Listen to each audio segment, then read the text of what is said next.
Спонсор данного видео – компания Health Collection, 100% натуральный состав.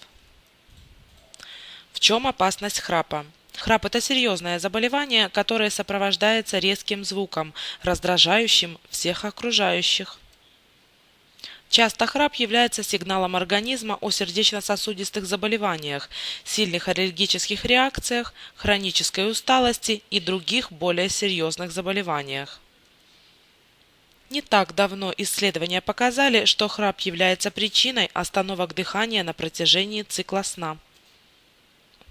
Такое нарушение имеет название синдром обструктивного апноэ сна. Апноэ сна – это прекращение дыхания в зоне носоглотки путем переграждения дыхания мягким небом.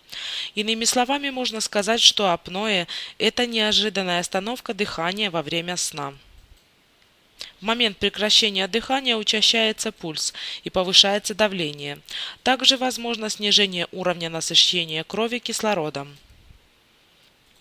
Остановки дыхания нарушают качество сна, способны привести к неврологическим расстройствам. Распознать это нарушение сам спящий не может, ему безусловно понадобится помощь домочадцев. Нужно обратить особое внимание на характер храпа, о котором подробно рассказать врачу. Помните, при появлении храпа обязательно обратитесь к отоларингологу. Спонсор данного видео – компания Health Collection, 100% натуральный состав.